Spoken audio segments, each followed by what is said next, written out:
Hello everyone, welcome to my YouTube channel Eco Junction by YRG. So today I am going to start the 7th lecture of Circular Flow of Income.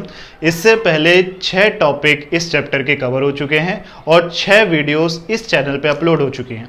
अगर आप लोगों ने वो videos नहीं देखी, वो topics cover नहीं किए, तो प्लीज़ जाके पहले आप उनको देखिए, उनको समझिए, ताकि आपका आज का और आगे के टॉपिक्स पढ़ना बहुत आसान हो जाए. Okay, so in our last lecture previous class में हमने पढ़ा था what is the circular flow in a two sector economy which is simple. हमने टू सेक्टर इकोनॉमी पढ़ा था और मैंने आपको बताया था कि वो सिंपल इकोनॉमिक सिस्टम क्यों है, उसका रीजन ध्यान में रखना. ठीक है, अच्छे से नहीं देखी तो एक बार दोबारा देख लो उस वीडियो को जाके. आज हम पढ़ेंगे two sector economy which is not simple, where operations are not simple. थोड़े से ऑपरेशंस में क्या आने लग गई, थोड़े से ऑपरेशंस में आने लग गई दिक्कतें, थोड़ा सा बैलेंस बनाना हो गया मुश्किल. ठीक है, तो वो चीज हम पढ़ेंगे और ऐसा क्यों हुआ इसको भी समझेंगे. चलिए स्टार्ट करते हैं. तो देखिए टू सेक्टर है तो एक सेक्टर्स तो वही रहेंगे. सेक्टर्स कौन कौन से रहेंगे? Households and firms. Households and firms sector वही रहेंगे, क्योंकि क्या बोल रहा है, टू सेक्टर इकोनॉमी. लेकिन ऑपरेशन सिंपल नहीं रहे. और ऑपरेशन सिंपल क्यों नहीं रहते वो मैंने अपनी वीडियो में बताया था कि जब रियल एंड मनी फ्लो आपस में बैलेंस नहीं हो पाते सेक्टर्स के बीच में, तो ऑपरेशन सिंपल नहीं रहते. अगर real and money flow balance हो रहे हैं नो प्रॉब्लम, बट अगर real and money flow balance होने में प्रॉब्लम आ रही है फिर ऑपरेशन सिंपल नहीं रहते. ठीक है ना. तो देखिए फ्लो तो इनके बीच में वही रहेंगे. ठीक है, अगर आपको याद हो क्या क्या फ्लो रहेंगे इनके बीच में, कि हाउसहोल्ड सेक्टर फर्म्स को क्या देंगे, फैक्टर सर्विसेज. ठीक है, बदले में इसके बदले में क्या मिलेंगी, फैक्टर पेमेंट्स. ये हम पहले पढ़ चुके हैं कि भाई इस सेक्टर में पोजीशन होता है फैक्टर सर्विसेज का. ये अपने आप को एम्प्लॉय करना चाहते हैं प्रोडक्शन की तरफ, तो कहां जाते हैं, प्रोड्यूसर सेक्टर की तरफ मिलते हैं. प्रोड्यूसर सेक्टर फैक्टर्स को कंबाइन करके प्रोडक्शन करता है. जो इनने सर्विसेज ली उसके बदले में क्या देता है, पेमेंट्स. ठीक है ना, पेमेंट्स मिल गई. अब इसके बाद इसके अलावा हमने ये भी पढ़ा था कि भाई यहाँ पे ये भी होता है कि ये इनको क्या देंगे, जो इनने प्रोडक्शन करी वो प्रोडक्ट इनके साथ शेयर करेंगे. गुड्स एंड सर्विसेज यहाँ पे शेयर होंगी और गुड्स एंड सर्विसेज लेने के बदले में क्या करना पड़ेगा, कंजम्पशन एक्सपेंडिचर. ठीक है ना, ये हम पहले पढ़ चुके हैं. ठीक है, यहां पे हम ये भी देख चुके हैं कि मनी फ्लो कौन कौन से थे, रियल फ्लो कौन कौन से थे. देखिए अब यहां पे समझने की बात क्या है कि ये एक ऐसे ऑपरेशंस में आ गए जहां पे आपस में फ्लो बैलेंस नहीं हो पा रहे. ठीक है, यहां पे आपस में फ्लो बैलेंस नहीं हो पा रहे. और फिर आप सोचोगे बैलेंस कैसे नहीं हो पा रहे, हो तो रहे हैं सारे फ्लो. देखिए बैलेंस ऐसे नहीं हो पा रहे कि यहां पे एक्चुअल में जितनी पेमेंट्स हाउस होल्ड को मिल रही हैं या जितना कमा रहे हैं ना, ये जितना कमा रहे हैं उतना खर्चा नहीं कर रहे. समझ रहे हो, मान लो 1000 रुपए कमा रहे हैं तो 1000 रुपए खर्च नहीं कर रहे, खर्च कर रहे हैं 800 रुपए, 200 रुपए बचा के चल रहे हैं. क्योंकि इनने ऐसी चीजें देख ली, भाई कई बार इमरजेंसी सिचुएशन देख ली तो इनको सेविंग्स की भी जरूरत समझ में आ गई. समझ रहे हो, तो ये जितनी भी इनके पास पेमेंट्स पहुंचे, जितनी भी इनकी इनकम है, वो पूरा का पूरा ये स्पेंड नहीं कर रहे, ये उसमें से बचाने लग गए, फ्लो में से बचाने लग गए, जो पहले नहीं हो रहा था. और तब थे ऑपरेशन सिंपल, परफेक्ट कोरिलेशन. यहां पे हो रहा है क्या कि भाई जितना आ रहा है ना उतना आगे नहीं बढ़ा रहे. अगर 1000 रुपए आ रहे हैं तो उसको आगे 1000 रुपए को फ्लो में नहीं चढ़ा रहे, सिर्फ 800 चढ़ा रहे हैं, 200 रुपए बचा रहे. समझ रहे बात को. तो जब ये फ्लो में से बचाने लग जाते हैं इसको कहते हैं लीकेज. ठीक है, तो उसके लिए मैं वीडियो बनाऊंगा और समझाऊंगा आपको. अभी समझो हो क्या रहा है कि मान ली 1000 रुपए की पेमेंट आ रही है तो उतना कंजप्शन एक्सपेंडिचर नहीं हो रहा, उतना ही कंजप्शन एक्सपेंडिचर नहीं कर रहे भाई साहब. और दूसरी तरफ फर्म्स भी ऐसा काम कर रही हैं कि भाई जितनी सर्विसेज कंबाइन हो रही है एक्चुअल में उतनी पेमेंट्स डिस्क्लोज नहीं कर रही, उतनी प्रोडक्शन नहीं हो पा रही. तो दिक्कतें आने लग गई हैं, रियल और मनी फ्लो बैलेंस नहीं हो पा रहे.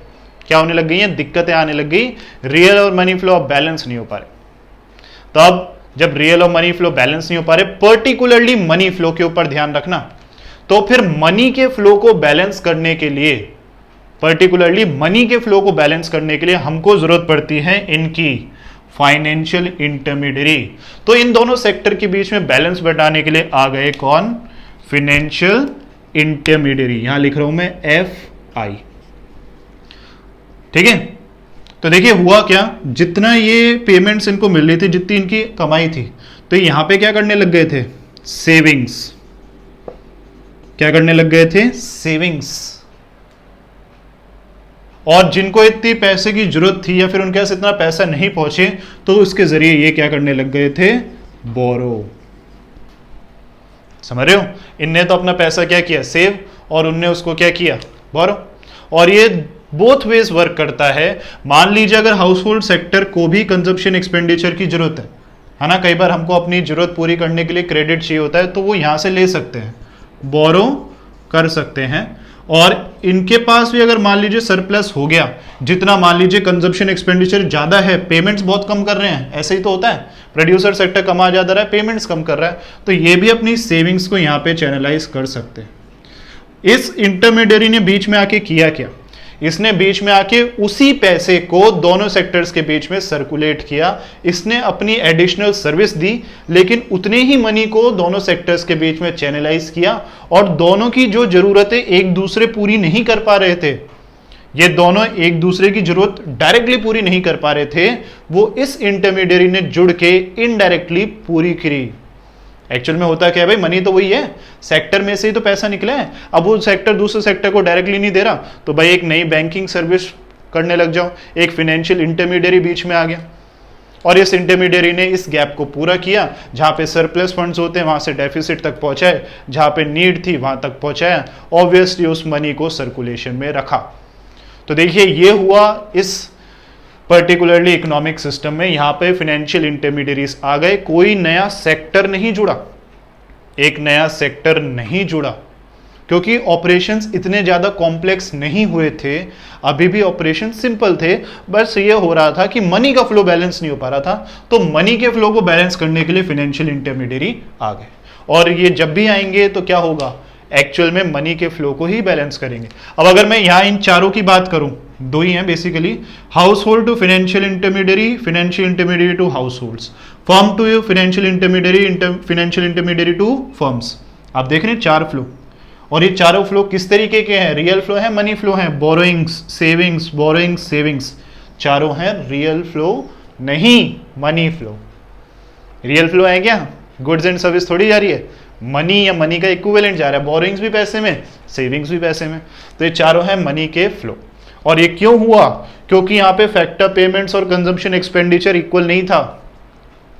यहां पे जो मनी फ्लो है दोनों सेक्टर्स के बीच में बैलेंस नहीं था, तो इसने बीच में आके अपनी सर्विसेज देके उनको आपस में कर दिया बैलेंस, और हमारा जो पूरा सर्कुलर फ्लो था इनकम का वो बन गया। बीच में दोनों की भी मदद कर दी, खुद भी आके कमाने लग गए। ठीक है, इनकी जो बैंकिंग की कमाई होती है, बैंकिंग किस तरीके से अपने आप को डेवलप करता है इकोनॉमी में, सर्विस के बदले में क्या करता है, वो हम मनी एंड बैंकिंग की वीडियोस में अच्छे से पढ़ेंगे। ठीक है, अभी इतना ही समझने का है। ठीक है, तो ये टू सेक्टर इकोनॉमिक ऑपरेशन है विच is not simple, which is with the financial intermediaries. Okay, so this is how it is presented in a flow chart. Now let us see how can we write the answer to this particular economic system. तो देखिए answer लिखते वक्त सबसे पहले आपको flow chart ही बनाना है। किस तरीके से आंसर लिखने हैं हमने अपनी पिछली वीडियो में भी डिस्कस किया था। तो जो हाउस होल्ड और फर्म्स के बीच में फ्लो थे उनके आंसर हम लिखना जानते हैं, तो वो मैं अभी दोबारा नहीं लिखूंगा। अगर आपको वो नहीं आता तो आप इससे पिछली वाली वीडियो देखिए, टू सेक्टर सिंपल इकोनॉमी की वीडियो देखिए, आपको वो क्लियर हो जाएगा। तो अभी मैं सिर्फ लिखूंगा जो एडिशनल हुआ है ना, नया क्या हुआ, नया इंटरेक्शन हुआ हाउस होल्ड और फाइनेंशियल इंटरमीडियरीज के बीच में। तो मैं यहाँ पे लिख रहा हूं, वो आपको लिखना है household to firms, firms to household, वो आप लिखना जानते हैं, वो आप पहले लिखेंगे। उसके बाद थर्ड पॉइंट क्या लिखेंगे? थर्ड पॉइंट आप लिखेंगे households to financial intermediaries, households to financial intermediaries. आपको पूरा लिखना है, कोई भी एब्रीवेशन यूज नहीं करनी, एब्रीवेशंस को यूज नहीं करते कभी भी, है ना आंसर्स में। हाउस होल्ड टू फर्म्स क्या गई? सेविंग्स।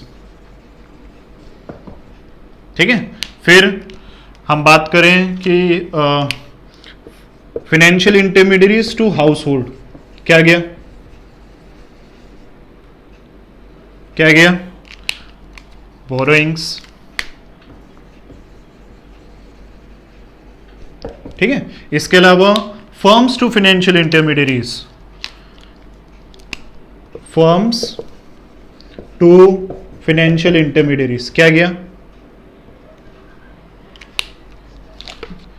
बोरोइंग्स, सॉरी फर्म्स से फाइनेंशियल इंटरमीडियरीज के पास तो गई सेविंग्स, और लास्ट में फाइनेंशियल इंटरमीडियरीज से फर्म के पास क्या गया? फाइनेंशियल इंटरमीडियरीज से फाइनेंशियल इंटरमीडियरीज टू फर्म्स क्या गया? वहां से वहां पे गया क्या? बोरोइंग्स। ठीक है। अब देखिए समझने की बात यह है कि यहां पे 4 फ्लो मैंने लिख दिए। चारों फ्लो है किस तरीके के, देखें एक बार कि चारों फ्लो क्या है। सेविंग्स क्या है? Money flow. बोरिंग्स क्या है? Money flow. फिर वही सेविंग्स और बोरिंग्स, तो ये हमेशा मनी फ्लो ही रहेंगे। तो आपने देखा कि भाई ये जो नई चीज जुड़ी, फाइनेंशियल इंटरमीडिएट क्यों जुड़ी? सारे ये आपस में इसने आके किया क्या? किस तरीके के फ्लो किए? Money flow. किस तरीके के फ्लो किए? Money flow. तो समझ में क्या आती है बात कि भाई इसको इकोनॉमिक ऑपरेशन से जोड़ने की जरूरत ही इसलिए थी कि मनी के फ्लो क्या हो जाएं? बैलेंस। इस वजह से ये सर्विस जुड़ी। ये एक तरीके से एड है, ये इंटरमीडिएट सर्विस है, ये कोई सेक्टर नहीं है, सिर्फ मनी के फ्लो को चैनलाइज करने के लिए, बैलेंस करने के लिए आया है।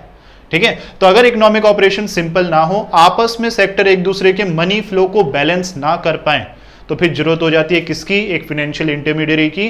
वो आके इन इकोनॉमिक ऑपरेशंस को बैलेंस कर सकता है और सर्कुलर फ्लो में अगेन इनकम जनरेशन और इनकम डिस्ट्रीब्यूशन होता रहेगा। समझ रहे हो आप बात को? तो ये हमारा 2 सेक्टर इकोनॉमी की बात हो चुकी है कंप्लीट। अपनी नेक्स्ट वीडियो में मैं बताऊंगा 3 सेक्टर इकोनॉमी और उनके बीच में क्या फ्लो होते हैं। ओके। सो अगर आपको वीडियो अच्छी लगी हो, अगर आपको टॉपिक समझ में आए हो, तो प्लीज़ चैनल को सब्सक्राइब करिए, वीडियो को लाइक करिए और बाकी स्टूडेंट्स से शेयर करिए। इस टॉपिक से रिलेटेड कोई भी डाउट, कोई भी क्वेरी कमेंट बॉक्स में आप कमेंट करिए and I will solve each and every query of yours. Okay. Regular बने रहिए चैनल के साथ, मेरे साथ, और उन बच्चों के साथ मैं अपने नोट्स भी शेयर करूंगा, उनको मैं अपना क्वेश्चन बैंक भी दूंगा। Okay, so thank you everyone.